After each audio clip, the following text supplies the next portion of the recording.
Yo, what's up? It's your boy E. So today we'll be talking about your free Stream Deck or Touch Portal. Let's get it.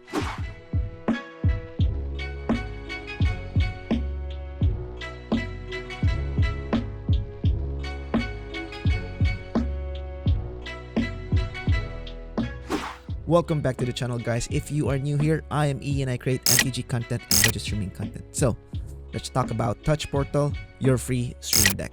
Now, I know that this tutorial has been done a lot of times, but I did promise on my video last year. So I'm using a Touch Portal. I'm going to create a tutorial for this one. Overall, it helps me really well. I'm also using that one also to control my OBS setup. I'll go through it on a different video, but yeah, so far it's really good, really nice. And I'm a man of my word, so here I am doing a Touch Portal tutorial. Now, the focus of this tutorial is to give you an impression or give you an idea of how to use it with your stream, because we're doing streaming on a budget. Admittedly, when I was coming up on streaming, I did want to have my own Stream Deck. However, the price range is just too much. Now, if you're a small streamer like me who's not yet earning from their stream and consider this as a hobby, it's a tall order for me to justify the cost. So I found an alternative and I found Touch Portal. In the intro that I showed you a while ago, admittedly, that Touch Portal stream view is quite complicated. So in this video, I will be trying to teach you or impart to you the things that I learned while I was tinkering with Touch Portal. It's going to be a very lengthy video because I'm going to assume that you don't know anything about Touch Portal. So I'll subdivide this video into 2 to 3 different videos. This one in particular will be the one that is for basics. I will be covering number 1, how to install your Touch Portal, number 2, how to connect it into OBS, and then number 3, the basic fundamentals of the Touch Portal interface. Now, if you're more of an advanced user of the Touch Portal, intermediate to advanced, and you already have covered the basics and you have installed Touch Portal, you may want to skip this video and go ahead on my next video. On my next video, I'll be talking about how we connected our Touch Portal to show a small preview of our actual OBS, and how I connected it into my computer so that it reads how much percentile the GPU is running, how hot it is, and at the same time put in the effects like I'm showing right now. Bruh.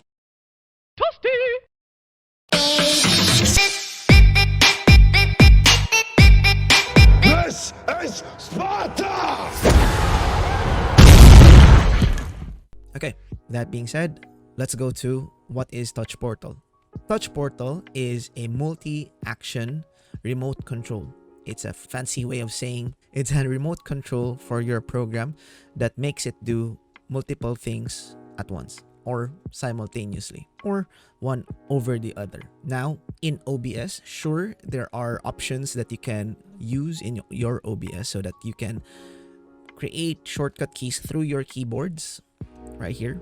But there are functions that only a Stream Deck or a Touch Portal can do. Example is what I do with my outro. I'll give you an example of my outro right here. Yo, what's up? It's your boy E. Today, we're going to be talking about Renota.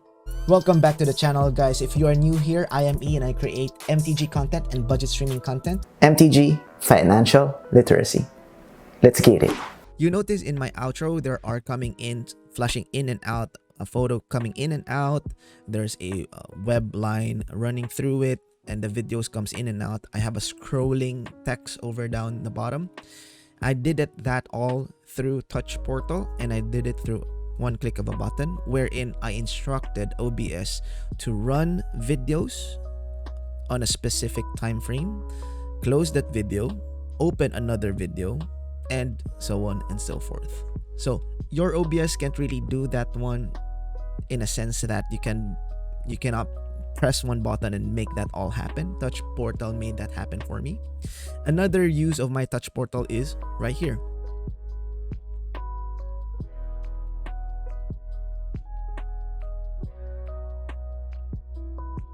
So to make your stream a little bit more fun and engaging and visually stimulating for your viewers, you can put in a little bit of effects that can be triggered by your Stream Deck. Now, if you're running on a budget, you may not have a second monitor, so this will help you a lot. can click a button, see that it's working, and then you don't have to switch on OBS to switch or like turn on the effects. Speaking of switching scenes, I heavily use Touch Portal to switch in between scenes. I have multiple scenes, as you can see on my OBS structure. I think I've shown it some time ago on my different videos, but I have multiple scenes to depict different settings so that your viewer won't think that your stream is a bit stale. So I have like my overhead camera view to show when I'm doing paper magic. I have my spell table view when I'm playing with my friends through spell table. I do have my actual desktop view for me showing you guys when I'm just browsing the internet. I do have my game view, the one that I'm showing you a while ago. Now that I have shown you what I'm using my Touch Portal for, I'm going to show you how it's going to be set up. Number one, it's as easy as downloading and installing it into your phone or your mobile device or your tablet and your PC. At this point in time, this method actually runs on either MacBook or PC, so no problem, iOS device or Android device, so you can use any of those. Just a caveat, this Touch Portal, there is a free version where you are only able to use, I believe, 6 to 8 buttons and have a finite amount of page. I'm going to go on that one later on the tutorial. And the pro version, where you have the infinite amount of like buttons that you can put into a page, and infinite amount of page. All right, let's start with your mobile device. On the mobile device, slide over here, you can see that you can go to the App Store because I'm using my iPhone, and you can use your Android here. Go to Play Store and type in Touch Space Portal, the first app that comes out. That should be it. Just to be safe, read the description and then download. There won't be any upright fees that would be asked from you. If you want to upgrade on the pro version, it will be done through the app later on. Alright, in the desktop, if you could go to the downloads page in the bottom part, you could see that you have your Windows and Mac OS. Click Windows, click on that one. It will download an installer, exe, download it, and should be good to go. All right, nice. When you're done installing, just a note for your MacBook, it may say that because Touch Portal is not a recognized developer, it will not install at the first try. Go to downloads and click on the actual package itself, then open, click open, then okay, it will install. Same thing for the Windows. If you see some resistance from the PC, it's fine. It's saying that it's not a recognized developer, so just go to settings and do the usual route of installing specific apps with that specific manner.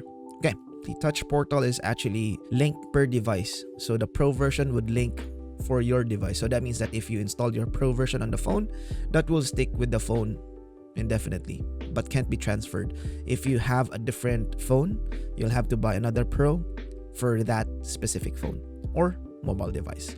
Just take note of that one. For me, that's why I have this tablet that's dedicated only for the Touch Portal purposes. Now, you may not have that one. There are older versions of tablets. There are a couple of like Android device that you can use to dedicate for your streaming. I would recommend doing that one. Okay, let's just slide over here. As you can see, once you have installed both on your phone and your streaming device, what you need to do is go to the phone and open the app. Once you open the app, it will automatically prompt onto the wizard setup. Just swipe to the left, and it will try to look for the actual streaming device, in which case that's your computer. Now, Touch Portal can connect to your computer in two ways. Either number one, through the Wi-Fi connection. So just make sure that your internet on your phone is connected to the Wi-Fi at what your actual streaming device is connected as well. Or you can actually plug your phone and connect it to your PC. It can also connect in that route. If it cannot find it automatically via wizard setup, it will prompt and ask for the IP configuration. The IP configuration will be found on your PC or your streaming device. Now, you need to go to your PC device. On your PC device, you need to open up your Touch Portal, and on the lower left corner, it will show you the actual IP configuration right here. If your wizard can't find it, just make sure that your actual Touch Portal app is opened on your PC. Now note that your Touch Portal will not run if your Touch Portal PC app is not opened. So open that one, and actually your IP configuration is at the bottom left corner of your actual app, and the port series are right here. It should be in the form of 192 that number. That's how usually it goes. And if you need to type it in onto your mobile device, just make sure to put in the dots as well. Okay, once that's done, click OK, and it should connect ideally to your PC. If it's connected, you could see that what is shown on your Touch Portal app right here will be shown to your PC or your mobile screen. Boom. All right, now you have linked your mobile device as a remote control to your PC. Now time to set up the buttons. The button setup are all done through this interface in your PC. As by default, the first button will always be to say to go to main. It will always say go to page and main. Now before we go through that one, let me go through what we see here in the Touch Portal grid. This is the app. So from top to bottom, obviously you have your page setting. This is the page.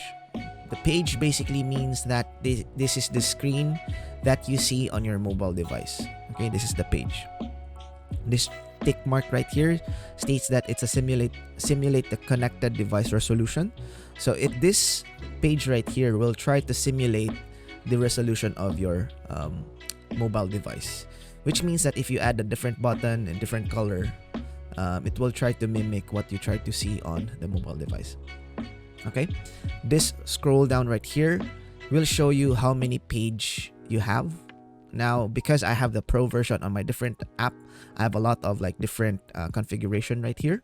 Now, this new button right here will basically create a new page. For now, we don't need to create a new page. Now, this button right here that says manage actually relates to the current page that you're looking at right now. Whether you want to rename this page, export the page, meaning all the buttons that you created on this page, you can export it on a different file so you can load it on a different computer. I'll go into that one on my next video. You can also import a page. So that means if your friend already created some buttons on their page and you want to import those page, or basically copy those page, you can actually click import page and you can just search for that page on your PC and it will copy. And finally, you have your convert to portrait, meaning this is a landscape mode, portrait mode, easily. And delete page if you want to delete the page.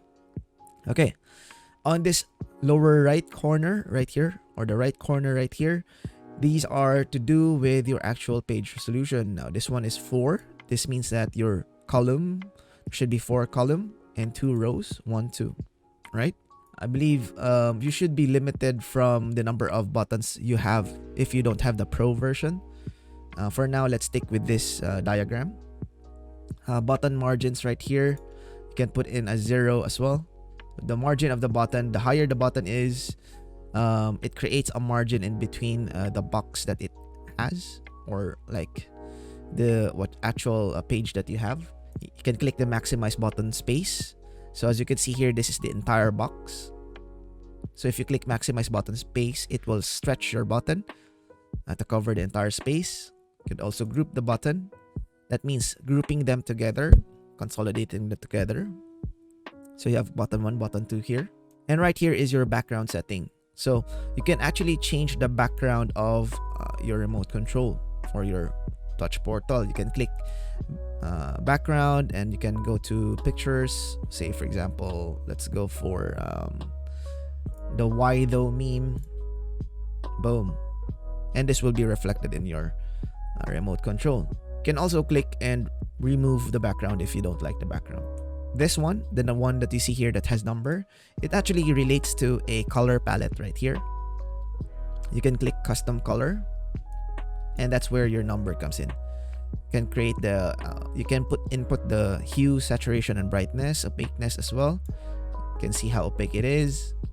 RGB is usually what pertains to the number, and the web. The number that you see outside right here that has a hashtag is the web number. So if you want to remain it as color green or black, do so. I usually want just the silver one. Okay, this one says it's connected to the Android device, to my Android device. And these ones are your port number, and these ones are your IP configuration. Okay, we come to a little bit of the complicated part wherein you see these buttons on top right here. This would be pertaining to specific section. You have your settings.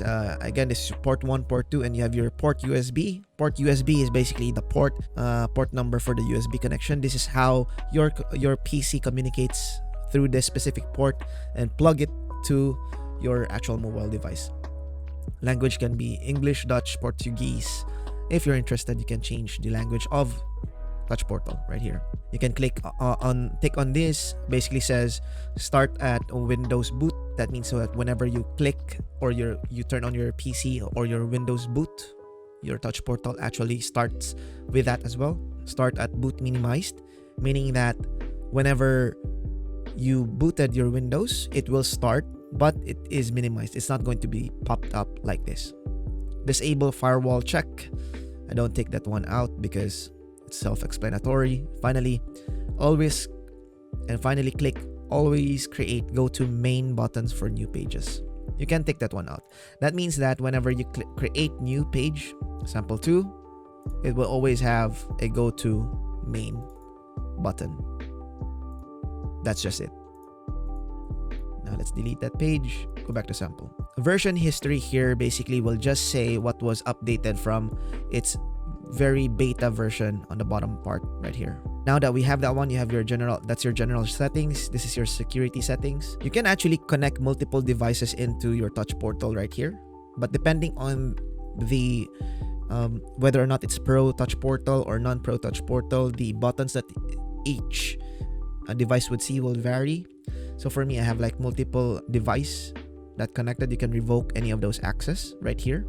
You can also click enable connection with security code only. That means that whenever a Touch Portal is trying to connect to you, a Touch Portal mobile device is trying to connect to your PC device, it will ask or it will prompt on your Touch Portal to allow or disallow. I recommend doing that one.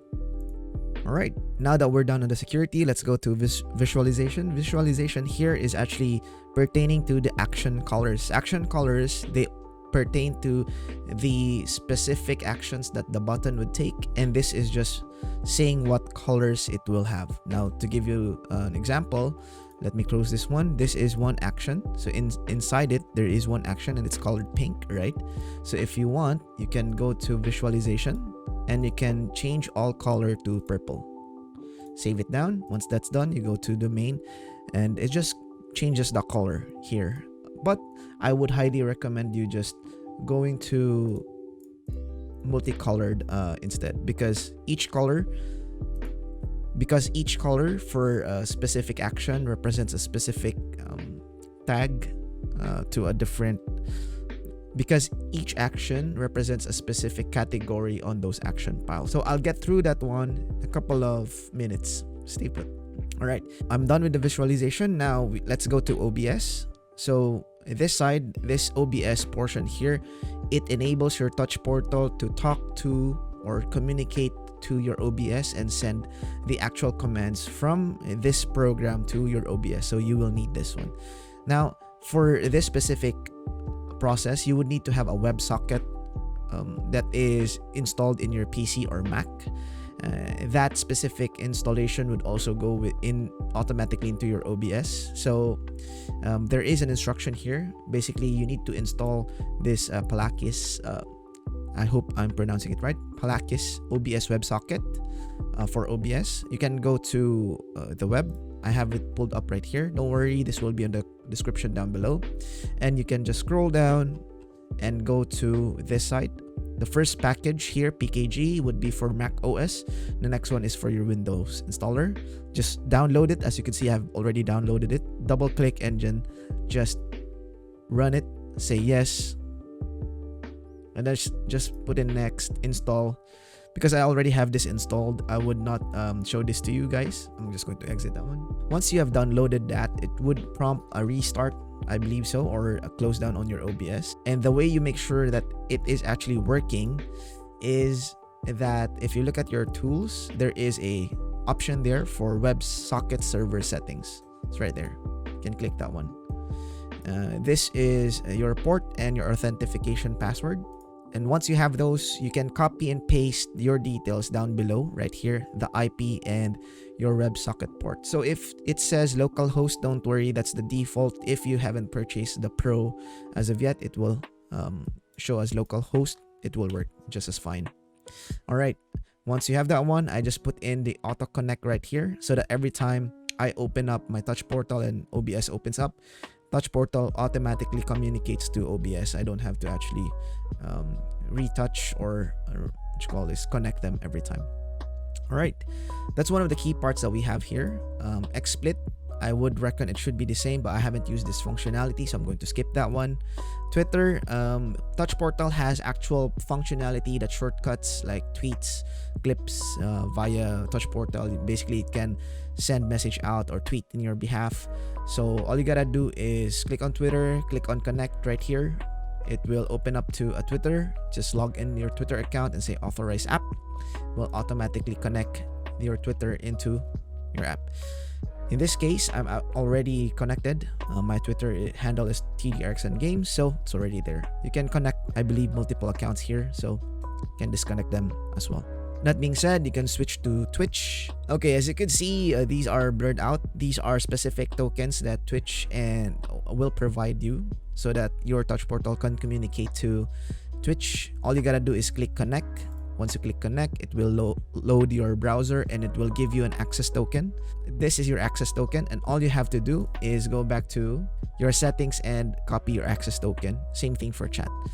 The purpose of this is that there are specific functions that touch portal is able to do for Twitch. It can snap a replay, do chats, say it can only enable subscription-based chat only, send out emotes, send out commands, all those good stuff.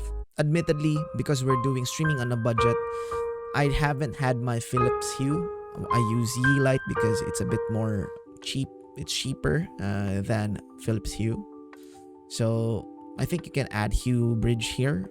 They have a hub, and I think that's how you do it, but haven't tried it. You can try it. The other option here is plugins. Plugins basically are extensions to the program that make sure it communicates to a specific program other than touch portal. So other than OBS, Twitter, Twitch, Philips Hue, these plugins will enable it to communicate with other programs inside your computer. Specifically for mine, if you want your deck to look like what I've shown in my intro, these are my plugins. I will get through these on either my tutorial part 2 or part 3. I have touch portal open hardware. These allows my touch portal to communicate with my internal system, gauge whether or not it's hot or cold, how much capacity it's running. And I also have touch portals for Spotify. This enables my touch portal to communicate with my Spotify. Same thing with the weather. This actually communicates with a weather site that pulls out the information so that it can show me what the weather outside is, what's the projected weather for a couple of days, etc., etc. This TP Basics and TP Windows Essential, these ensures that my touch portal can communicate with my Windows. That means I can restart my computer with a touch of the button, turn it on, off, so on and so forth. Open, close, specific actions that your Windows is innately able to do. Honestly, you can do that one with your keyboard with all of the shortcuts, but to me, this is something like to make things easier for me. I have like my lock, restart, and shutdown on the tip of my finger. I don't have to do anything else, and the response time is instantaneous. And that being said, voice meter pickle. If you are using voice meter, as I am using my voice meter right now, this will enable your touch portal to communicate with voice meter that can turn up the volume up and down a couple of decibels, mute it, open different channels from A1, A2, A3, B1, B2, B3, so on and so forth. If you don't have a voice meter, this will not make sense to you, but if you have voice meter, I do recommend picking this plugin up. Alright, the other one is backups. So I just recently backed up my Touch Portal. This means that everything that I've created so far in Touch Portal and all of these plugins have been backed up.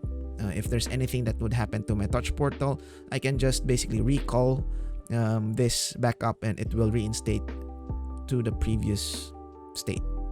Kind of like your cell phone backup. Alright, that being said, we have the info, what it is, where it's located, and credits part is for the developers. Credits to them. Alright, cool. Now that we have the settings out of the way, I'm going to proceed to connect with OBS. This button basically just if you haven't gotten the OBS auto connect here, when you open Touch Portal, you need to click this so that it can connect to your OBS. And finally, we have this settings Allen wrench, and it says it can import icon pack. All it does is if there is an icon pack, basically it's a collection of photos of specific icons, say icon turn off, turn on, volume, mute, etc. There are already a couple of creators that have created beautiful buttons out there that you don't have to create. Some of them for free, some of them for $5, $20, depending on how fancy it is. You can just import the icon pack and you have that icon for a specific button. I'll get to that one later. Import plugin. This is when you have, as I mentioned a while ago here, in the settings, plugins. Once you have download a plugin, it's basically a program. Then all you have to do is go here, import a plugin, and find that plugin. I'll show you guys how to do that one next, or like in the next tutorial. And create backup. This is to, again, create a backup of your Touch Portal, and it will show backups that you have created right here. Okay, now that I have run you through the page setup interface, I will not be touching the states as of yet. I'll be touching this on in the future because this is meant to be a beginner tutorial on how to install and the basics of Touch Portal. I'll be touching on the button generation and everything that surrounds it in my next video. This is it for now, guys, and as always, stay safe.